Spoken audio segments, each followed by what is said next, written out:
സമയം വൈകിക്കൊണ്ടിരിക്കുന്നു. ഞാൻ ഒരു കാര്യം കൂടെ പെണ്ണുങ്ങൾക്ക് വേണ്ടി പറയട്ടെ. അവർ വീടുകളിൽ ജോലി ചെയ്യുന്നവരാണ്. അവർ ചെയ്യുന്ന ജോലിയൊന്നും പുരുഷന്മാരെ നമ്മളെ കൊണ്ട് ചെയ്യാൻ പറ്റൂല. അതൊന്നും ചെറുതായി കാണിക്കരുത്. അവർക്കതിന് ഒരുപാട് കൂലിയുണ്ട്. നിങ്ങൾ ഭക്ഷണം വെക്കുന്നത് നിങ്ങൾ ചെയ്യുന്ന കൂലിയാണ്. നിങ്ങളുടെ ഭർത്താവിനനുസരിച്ച് ജീവിക്കുന്നത് നിങ്ങൾക്ക് അള്ളാഹു തരുന്ന കൂലി. ഒരു ദിവസം നിങ്ങൾ കഴിച്ചു കൂട്ടുന്ന അങ്ങനെയാണ്. കുട്ടികളെ അവർക്ക് പാല് കൊടുക്കും, കുഞ്ഞിന് പാല് കൊടുക്കുന്നത് ഭയങ്കര കൂലിയുള്ള വിഷയമല്ലേ? ഭക്ഷണം ഉണ്ടാക്കി കൊടുക്കുന്നത് അതൊന്നും നമ്മളെ പണിയല്ല എന്ന് പറഞ്ഞ് സിന്ദാബാദ് വിളിച്ചിറങ്ങല്ലേ പെണ്ണുങ്ങളെ. ഫെമിനിസ്റ്റുകളൊക്കെ അങ്ങനെ ഉണ്ടെങ്കിൽ ചിന്തിക്കണം, മുസ്ലിമിന് അത് പറ്റൂല. എന്തേ കാരണം എന്നറിയോ? മഹാനായ അലി ഇബ്നു അബീ ത്വാലിബ് റളിയല്ലാഹു അൻഹു ഇബ്നു അബ്ബദ് തങ്ങളോട് പറഞ്ഞു, ഇബ്നു അബ്ബദേ, നിങ്ങൾക്കറിയുമോ അല്ലാഹുവിന്റെ റസൂലിന്റെ പൊന്നുമോൾ ഫാത്തിമ റളിയല്ലാഹു അൻഹ, അല്ലാഹുവിന്റെ റസൂലിന് ഏറ്റവും ഇഷ്ടപ്പെട്ട മോളായിരുന്നു അവരെ ഞാനാണ് കല്യാണം കഴിച്ചത്. നിങ്ങൾക്ക് ഓർമ്മയില്ലേ? താബീനോട് പറഞ്ഞു കൊടുക്കുക. ഇബ്നു അബ്ബദ് റഹ്മഹുല്ലാഹ് പറഞ്ഞു, ഞാനും ഫാത്തിമ ബീവിയും എങ്ങനെയാണ് ജീവിച്ചതെന്ന് പറഞ്ഞു തരട്ടെയോ? പറഞ്ഞു തരിൻ. ഫാത്തിമ ബീവി ഇന്നഹാ ജറത് ബിർറഹാ ഹത്താ അത്ഥറത് ഫീ യദിഹാ. ഫാത്തിമ ബീവി ഗ്രൈൻഡർ പിടിച്ച് നടന്നിട്ട്, അന്ന് ആസുകല്ല് എന്നാണ് പറയാ, ആസുകല്ല് പിടിച്ച് നടന്നിട്ട് കൈകളിലൊക്കെ ബ്ലിസ്റ്റർ, കൈകളിലൊക്കെ മുറിവ് വന്നിട്ടുണ്ട്. എന്റെ ഭാര്യ രാജകീയമായ സുഖം അനുഭവിക്കാൻ പറ്റുമായിരുന്ന പൊന്നുമോൾ ഫാത്തിമ റളിയല്ലാഹു അൻഹയുടെ കൈകളിൽ മുറിവ്, വീട്ടുജോലി ചെയ്തിട്ട്. ജോലി ചെയ്തത് മോശമെന്ന് വിചാരിക്കരുത്. വീട്ടുജോലിക്കൊരു ഖാദിമിനാക്കാം, ഒരു സെർവന്റ് ആയിക്കോട്ടെ, ഒരു മെയ്ഡ് സെർവന്റ് ആയിക്കോട്ടെ, കുഴപ്പമൊന്നുമില്ല. ഇതൊന്നും ഇല്ലാതെ നിങ്ങൾ തന്നെ ചെയ്യുകയാണെങ്കിൽ നിങ്ങൾക്ക് കൂലിയുണ്ടെന്ന് പഠിപ്പിക്കുന്ന ഹദീസായത്. വകനസത്തിൽ ബൈത, വീട് അടിച്ചു മാറിയിട്ടുണ്ട് ഫാത്തിമ റളിയല്ലാഹു അൻഹാ. അവരുടെ പരിശുദ്ധമായ വസ്ത്രം പൊടി പിടിച്ചിട്ടുണ്ട്, വീടടിച്ചു വാരിയിട്ട്. നമുക്കൊക്കെ അങ്ങനെ അടിച്ചുവാരി പൊടിയുള്ള വല്ല അവസ്ഥ, മുറ്റടിച്ചു വാരേണ്ടി വരും അല്ലേ? വീടിന്റെ അകത്തൊന്നും പൊടിയില്ലല്ലോ ഇന്നത്തെ കാലത്ത്. അങ്ങനെ അള്ളാഹുവിന്റെ റസൂലിന് ഒരുപാട് അടിമ സ്ത്രീകളും അടിമകളും സമ്മാനമായി കിട്ടിയെന്ന് ഹുനൈൻ യുദ്ധം കഴിഞ്ഞു വന്നപ്പോ ഞാൻ പറഞ്ഞു, ഫാത്തിമ, അള്ളാഹുവിന്റെ റസൂലിനോട് നിങ്ങളൊന്ന് പോയി ചോദിക്കുമോ നമുക്കൊരടിമയെ തരാൻ? ഫാത്തിമ ബീവി റളിയല്ലാഹു അൻഹ പോയി നബിയുടെ അടുത്തേക്ക്, വാപ്പയുടെ അടുത്തേക്ക്. ഫാത്തിമ റളിയല്ലാഹു അൻഹ ചെന്നപ്പോ ഫവജദത് ഇൻദഹു ഹദ്ദാഹൻ, വർത്തമാനം പറഞ്ഞ് തീരാത്ത ഒരാളെ ഞാൻ അവിടെ കണ്ടു. ഫാത്തിമ തിരിച്ചു പോന്നു. വർത്താനം കഴിഞ്ഞ് തീർന്നാലേ അടുത്തൊക്കെ കയറാൻ പറ്റുള്ളൂ. ഈ വർത്താനം പറഞ്ഞ് തീരാത്ത മനുഷ്യന്മാർ ശ്രദ്ധിക്കണേ, അത് വലിയൊരു വീക്ക്നെസ് ആണ്. വർത്താനൊക്കെ ചുരുക്കണം, സമയം മറ്റുള്ളവർക്ക് അവകാശപ്പെട്ട സമയമൊക്കെ. നബി തങ്ങളുടെ മുമ്പിൽ വന്ന് വർത്തമാനത്തോട് വർത്താനം. ഫാത്തിമ ബീവി റളിയല്ലാഹു അൻഹ കുറെ നേരം കാത്തു തിരിച്ചു പോന്നു. ഇതറിഞ്ഞ നബി തങ്ങൾ ഫാത്തിമ ബീവിയുടെ വീട്ടിലേക്ക് തിരിച്ചു ചെന്നു. അലി റളിയല്ലാഹു അൻഹു അവിടെയുണ്ട്. നബി തങ്ങൾ ചോദിച്ചു, ഫാത്തിമ, അമാലകി ഹാജ, നിങ്ങൾക്ക് എന്തെങ്കിലും ആവശ്യമുണ്ടായിരുന്നോ? ഫസകതത്, ഫാത്തിമ ബീവി ഒന്നും പറഞ്ഞില്ല. അലി തങ്ങൾ പറഞ്ഞു, നബിയേ, ഫാത്തിമക്ക് പറയാൻ ഒരുപാടുണ്ട്, നാണം കൊണ്ട് പറയാതിരിക്കുകയാണ്. ഞാനത് പറഞ്ഞു തരട്ടെയോ നബിയേ? അവര് ആശുകല്ല് പിടിച്ച് കയ്യിൽ മുറിവാണ്, വെള്ളം ചുമന്നു കൊണ്ടുവന്നിട്ട്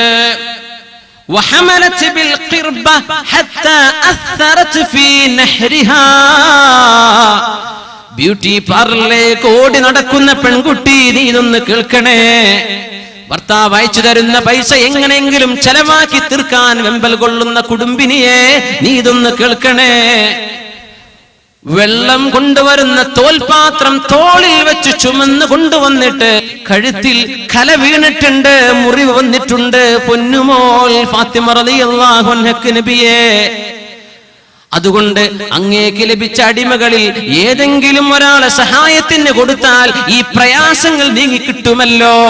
നോക്കണം, പ്രയാസം നീങ്ങാനായി വന്നത് ആഡ്ഭാരത്തിനല്ല, ആർഭാടത്തിനല്ല വന്നത്, പ്രയാസം നീങ്ങാൻ. അല്ലാഹുവിന്റെ റസൂൽ സ്വല്ലല്ലാഹു അലൈഹി വസല്ലം കൊടുത്ത മറുപടി ഉമ്മമാർ കേൾക്കണം. നിങ്ങൾ ചെയ്യുന്ന ജോലി ചെറുതല്ലെന്ന് അല്ലാഹുവിന്റെ റസൂൽ പഠിപ്പിച്ച ഹദീസാണിത്. നിങ്ങൾ വീടിന്റെ ഉള്ളിൽ ചെയ്യുന്ന ജോലികൾക്ക് അല്ലാഹു നിങ്ങൾക്ക് കൂലി തരും. എന്തേന്നറിയോ? ഇത് നിങ്ങൾ റസൂലിനെ അനുസരിക്കുകയാണ്. അല്ലാഹുവിന്റെ റസൂൽ പറഞ്ഞതാ നിങ്ങൾ ചെയ്യുന്നത് വീടുകളിൽ.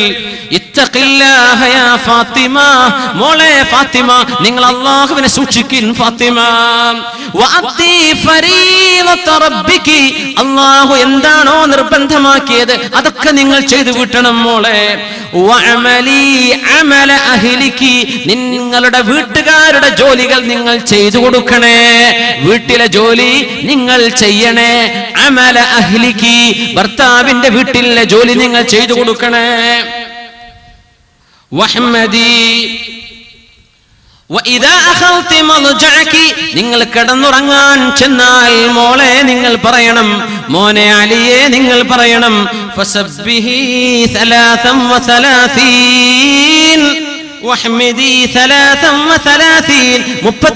സുബ്ഹാനല്ലാഹും 33 അൽഹംദുലില്ലാഹും വകബ്ബിരി 34 തവണ അല്ലാഹു അക്ബറും ചൊല്ലി 100 പൂർത്തിയാക്കിയിട്ടേ മോളെ നിങ്ങൾ ഉറങ്ങാവൂ.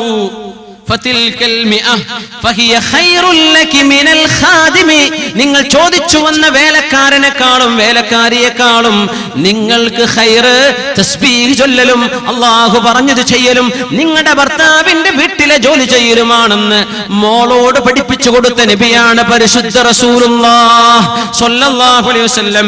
ഇത് കേട്ടുകൊണ്ട് മകൾ പറഞ്ഞു, റളീതു അനില്ലാഹി വഅൻ റസൂലിഹി, അല്ലാഹുവിനെയും റസൂലിനെയും എനിക്കെമ്പാടും ഇഷ്ടമാണെന്ന് ഫാത്തിമ റളിയല്ലാഹു അൻഹ പറഞ്ഞ ഹദീസ് ഇമാം ബുഖാരി ഉദ്ധരിച്ചിട്ടുണ്ടല്ലോ, ഇമാം മുസ്ലിം തങ്ങൾ ഉദ്ധരിച്ചിട്ടുണ്ട്, ഇമാം തുർമുദി ഉദ്ധരിച്ചിട്ടുണ്ട്, ഇമാം അബൂ ദാവൂദ് റഹിമഹുമുല്ലാഹ്. അതുകൊണ്ട് പെണ്ണെ നിങ്ങൾ ചെയ്യുന്ന ജോലി അല്ലാഹുവിന് ഇഷ്ടമുള്ളതാണ്. ഒരു ദിവസം നിങ്ങൾ കഴിച്ചു കൂട്ടുന്ന വീട്ടുജോലി അല്ലാഹുവിന് പൊരുത്തമാണ്.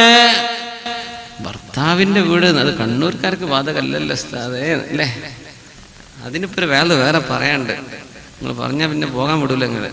പക്ഷെ ഒരൊറ്റ ഹദീസ് പറയാ, അൽ മർഅതു വൽ മർഅതു റാഇയത്തുൻ അലാ അഹ്ലി ബൈതി സൗജിഹാ വ വലദിഹി. നിങ്ങളുടെ ഒരു പെണ്ണ്, കല്യാണം കഴിച്ചു പോകുന്ന പെണ്ണ് തന്റെ ഭർത്താവിന്റെ വീട്ടിൽ എങ്ങനെ റാഇയത്തുൻ, അവൾ ഉടമസ്ഥയാണ്, അവൾക്ക് അധികാരമുണ്ട്. അലാ അഹ്ലി ബൈതി സൗജിഹാ, തന്റെ ഭർത്താവിന്റെ വീട്ടുകാരിൽ ഉത്തരവാദിത്വമുള്ള ആളാണ് കല്യാണം കഴിഞ്ഞു പോകുന്ന പെണ്ണ് ഭർത്താവിന്റെ വീട്ടിൽ നിന്ന്. ഇപ്പൊ മനസ്സിലായില്ലേ എന്താ പിന്നെ അർത്ഥം? ഭർത്താവിന്റെ മക്കളുടെ വിഷയത്തിലും പെണ്ണിന് അധികാരമുണ്ട്. അതുകൊണ്ട് തന്റെ കീഴിലുള്ള വിഷയങ്ങൾ ക്ലിയർ ആണെന്ന് ഉറപ്പുവരുത്തൽ ഒരു പെണ്ണിന്റെ ബാധ്യതയാണ്. ഇപ്പൊ എവിടെയാ പെണ്ണ് പോയി നിൽക്കേണ്ടത്? ഭർത്താവിന്റെ വീട്ടിലാണ്. ഇപ്പോഴൊന്നും മാറ്റണ്ട, ഇത് സിസ്റ്റൊന്നും ഞാൻ വിചാരിച്ചാൽ നടക്കൂല. ഞങ്ങൾക്ക് പറഞ്ഞുതരാണ്, മെല്ലെ എന്ത് ചെയ്യണം. അതിന് കുറച്ച് സൗകര്യങ്ങളൊക്കെ പെണ്ണുങ്ങൾക്കുണ്ട്, അതിന് കുറച്ച് അസൗകര്യങ്ങൾ ആണുങ്ങൾക്കുണ്ട്. അത് അങ്ങോട്ടും ഇങ്ങോട്ടൊക്കെ ഒന്ന് സ്വാപ്പ് ചെയ്തിട്ട് നബിതങ്ങളുടെ ആ ചര്യയിലേക്ക് നമുക്ക് മെല്ലെ അങ്ങോട്ട് മാറാൻ പറ്റുമോ എന്ന് പരിശ്രമിക്കാം. അല്ലാഹു തൗഫീഖ് ചെയ്യട്ടെ. പെണ്ണുങ്ങളൊന്നും ഇതിന് ആമീൻ പറയൂല. ആണുങ്ങൾ വേണമെങ്കിൽ പറഞ്ഞോളി, നിങ്ങൾ പറഞ്ഞോളി പെണ്ണുങ്ങളെ, അതിൽ ഖൈറുണ്ടെന്ന് റസൂലുള്ളാഹി സ്വല്ലല്ലാഹു അലൈഹി വസല്ലം. അല്ലാഹു തആല നമ്മുടെ ജീവിതം ഖൈറാക്കി തരുമാറാകട്ടെ.